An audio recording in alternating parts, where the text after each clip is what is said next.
All of you listen me. Two long parallel wire. इसको बताया थे कल हाँ 13 है बेटा. Question number 13. I am reading. Listen all of you. 2 ampere current is flowing in a long straight wire and a electron is moving with velocity 4 into 10 power 4 meter per second at a distance of 10 centimeter from the wire. Find the force on electron when it is moving parallel to wire, the direction of current, and it is moving towards the wire. It is moving perpendicularly to both above condition. देखो बच्चों, सबसे पहले तो कोई एक straight wire है जिसमें current flow हो रही है, और स्ट्रेट वायर में जब करंट फ्लो हो रही है तो निश्चित तौर पर उसके चारों ओर intensity of electric magnetic field बन गई होगी, और उस मैग्नेटिक फील्ड में कोई एक electron means moving charge particle move कर रहा है. कभी वो वायर के परपेंडिकुलर होता है, कभी वायर की डायरेक्शन में होता है. अलग अलग कंडीशन में उस पर कितना अमाउंट का फोर्स अप्लाइड होगा यही बताना है. तो हम लोग चलो देखते हैं, एक एक कंडीशन लगाते हैं और आप सभी लोग समझने का ट्राई करिएगा. तो at first 2 ampere current is flowing in a long straight wire. Look here बेटा, here is a question number 13. Here is a large straight wire in which 2 ampere current is flowing. Look here. 2 ampere current is flowing through a straight wire. किसी straight wire में कितने ampere की current flow कर रही है बेटा? 2 ampere.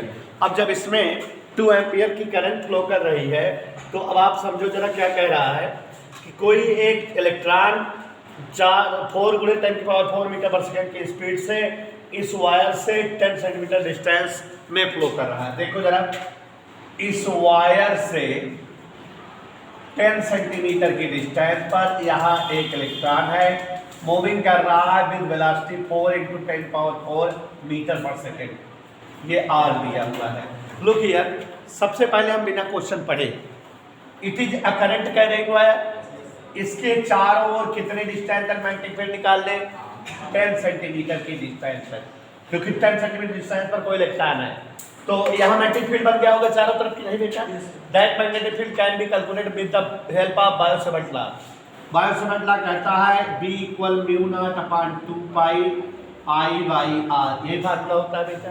अगर कोई करंट कैरिंग वायर हो, उसके चारों ओर उस दूरी पर इंटेंसिटी ऑफ मैग्नेटिक फील्ड अगर निकालना हो तो ये करंट कैरिंग वायर है, इससे 10 सेंटीमीटर की डिस्टेंस पर कोई एक इलेक्ट्रॉन है, मूविंग कर रहा है with velocity 4 into 10 power 4 metre per second की स्पीड से.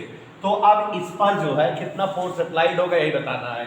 तो यहाँ कोई एक करंट कैरिंग वायर है, इंटेंसिटी ऑफ मैग्नेटिक फील्ड इसके चारों ओर कितनी बनी है निकाल सकते हैं.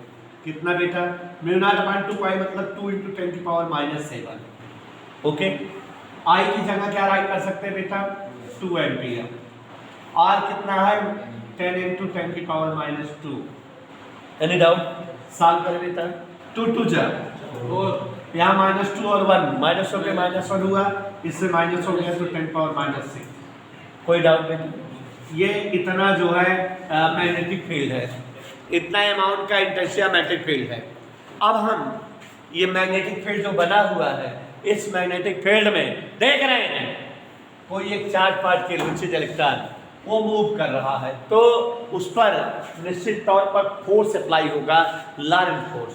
लॉरेंट फोर्स का फार्मूला क्या होता है बेटा? QVB sin theta. यही होता है ना. तो यहाँ B पता लग गया, V पता लग गया, और Q का मतलब charge on electron 1.6 into 10 power -19 coulomb. सभी बच्चे ध्यान देंगे. We have a straight current carrying wire in which 4 ampere current is flowing. एक वायर है जिसमें 2 एम्पियर की करंट फ्लो कर रही है. वायर से 10 सेंटीमीटर की डिस्टेंस पर देयर इज एन इलेक्ट्रॉन. अब आप समझो इतनी डिस्टेंस पर मैग्नेटिक फील्ड बना 4 into 10 पावर -6 न्यूटन पर एम्पियर मीटर या टेस्ला. इस मैग्नेटिक फील्ड में कोई इलेक्ट्रॉन मूविंग कर रहा है विद वेलोसिटी दिस. ये V है, इलेक्ट्रॉन का चार्ज ये है, और ये मैग्नेटिक फील्ड भी है. जब कोई इलेक्ट्रॉन इस फील्ड में आएगा तो उस पर क्या लगेगा बेटा? Lorentz force. लाइनिंग फोर्स का फार्मूला क्या होता है, F equal Q B B sine theta. यहाँ तक समझ में आया। लेकिन अब यहाँ कंडीशन दे रहा है एंगल निकालने के लिए, कह रहा है कि इलेक्ट्रॉन ऐसे आता है, ऐसे आता है, तो कैसे कैसे आता है देखो। हाँ देखो बोल रहे हैं first part, it is moving parallel to the wire in the direction of current. ये जो है वायर के पैरेलल मूव कर रहा है। आपको पता है बेटा कि अगर किसी वायर में करंट फ्लो होती है तो उसके परपेंडिकुलर मैग्नेटिक फील्ड बनता है।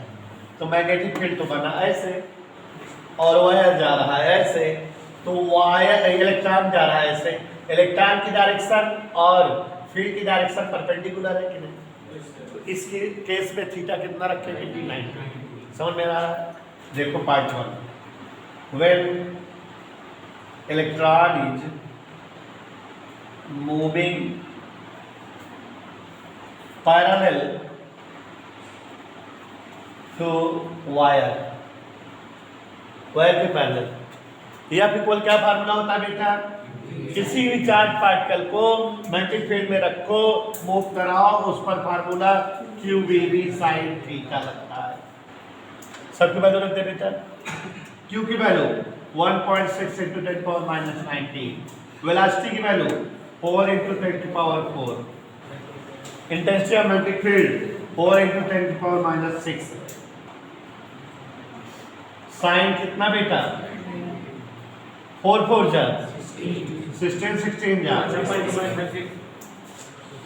ठीक है। 4 से 6 माइनस हुआ -2 और 19, इसको हम राइट कर सकते हैं बेटा 2.56 × 10⁻20 न्यूटन। एनी डाउट बेटा? पहले पार्ट का आंसर आ गया, एवरीबॉडी समझ आया। और इसकी डायरेक्शन क्या होगी इस फोर्स की, दोनों के परपेंडिकुलर है ना। ये मैग्नेटिक फील्ड है, ये जो है चार्ज का डायरेक्शन है, ऐसे दोनों परपेंडिकुलर। हमेशा लाइनिंग फोर्स की डायरेक्शन चार्ज जिधर मूविंग करता है उसके परपेंडिकुलर, और जो फील्ड होता है उसके भी परपेंडिकुलर।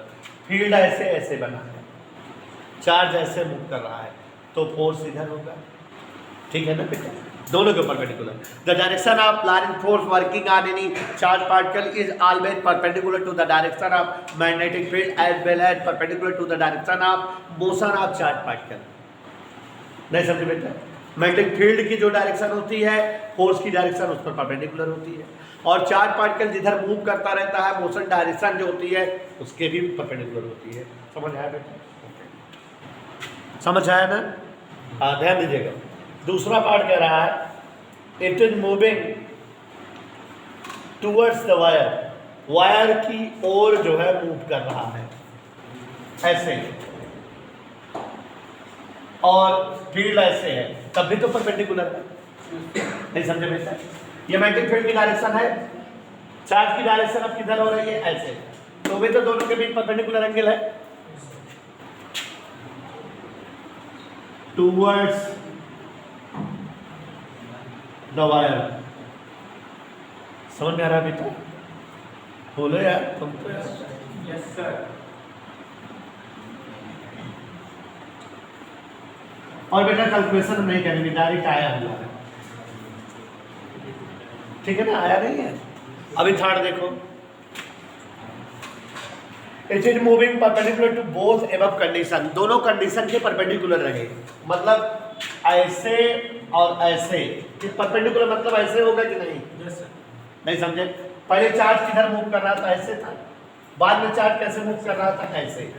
दोनों कंडीशन परपेंडिकुलर क्या होगी, इस तरह होगी कि नहीं? माने अब चार्ज पार्टिकल जो है, ये जो फील्ड बनी थी उसके पैरेलल हो गया। नहीं समझे? The direction of charge particle in first case is like this, yes sir, and the direction of charge particle in second case is like this.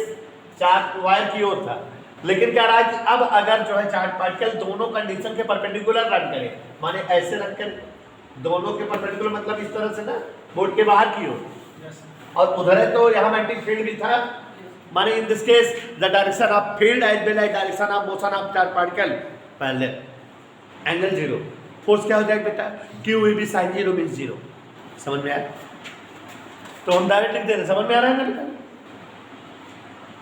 F equal, सिद्धांत समझ में आया बेटा? Yes sir. फिगर देख के समझना, ठीक है? तो राइट करके जल्दी दूसरा बताएं। कैलकुलेशन भी two infinitely long insulated wire are placed perpendicular to each other. Current in one wire I1 is 2 ampere and second wire I2 is 1.5 ampere. Find the magnitude and direction of magnetic field at point P. If current in one wire is reversed, what will be the magnetic field? Question सुन लिया आपने, एक बार फिर सुनिए. Two infinitely long wires are placed perpendicular to each other. देखो बेटा, दो इंसुलेटेड वायर है, एक ऐसे रखा है, एक ऐसे रखा है. कोई डाउट बेटा? Both wires are perpendicular to each other. समझ में आया बेटा साहब? वन वायर में करंट I1 फ्लो कर रही है, I1, और दूसरे वायर में I2. फिगर दिखाई दे रहा है बेटा? I1 की वैल्यू 2 एम्पियर है और इसकी वैल्यू 1.5 एम्पियर है. There are two insulated wire, दो वायर ऑफ लॉन्ग साइज के हैं. वन वायर में करंट I1 2 एम्पियर की, दूसरे वायर में करंट I2. इतना सुनना है. वायर्स परपेंडिकुलर है. आगे देखो क्या कह रहा है. कह रहा है find the magnitude and direction of magnetic field at point P. एक पॉइंट P है यहाँ पर. इस पॉइंट P पर what will be the intensity of magnetic field, magnetic field क्या होगी. इस पॉइंट P की कंडीशन फिगर में दिया है कि ये दूसरे वायर से कितनी दूरी पर है बेटा? 3 सेमी. और पहले वायर से कितनी दूरी पर है? 4 सेमी. अब बेटा अपने आप समझो जरा, ये जो वायर है इसके कारण 4 सेंटीमीटर डिस्टेंस पर मैग्नेटिक फील्ड बनेगा इस तरह से पहले, और इस वायर में मैग्नेटिक फील्ड बनेगा इस तरह से. दोनों फील्ड परपेंडिकुलर होंगे, दोनों का रिजल्टेंट हम निकाल सकते हैं. पहले दोनों को तो निकालें. इस वायर के through produce magnetic field V1 और इस वायर के through produce magnetic field V2. V1 की वैल्यू क्या होगी बताओ? μ0/2 पाई I1 बाई, आगे ही फार्मूला होता है 2 × 10⁻⁷. I1 की जगह 2 एम्पियर, R की जगह 2 2 जा कितना आ गया?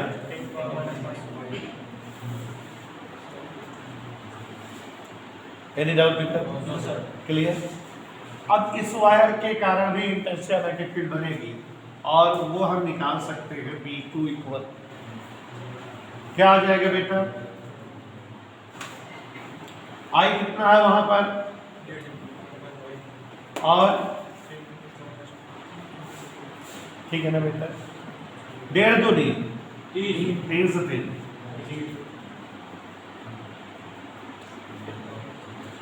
ये V1 आ गया बेटा और ये क्या आ गया? दोनों की वैल्यू सेम आ रही है क्या बेटा? दोनों वैल्यू सेम आ रही है.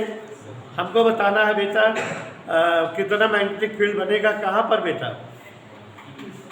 तो अब अपने आप समझो जरा गौर से.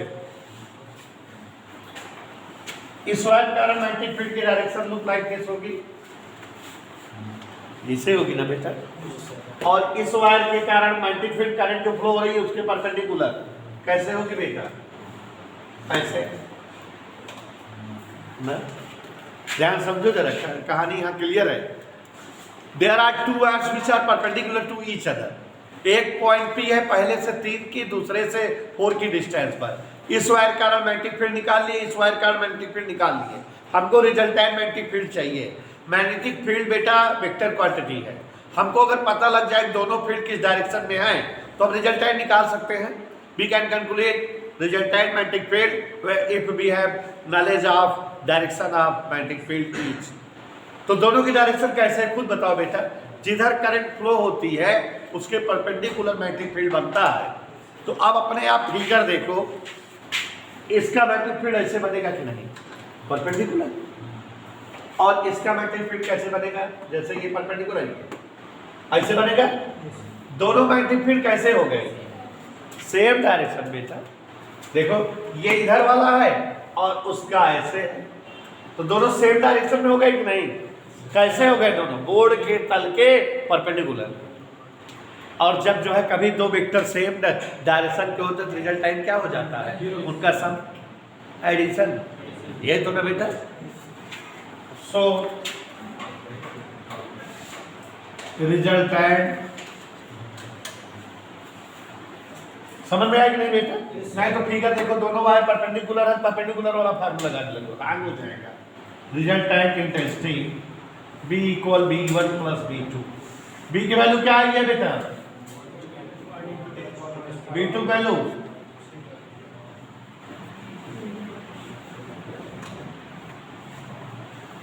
एनी डाउट बेटा, कोई दिक्कत, समझ आया बेटा,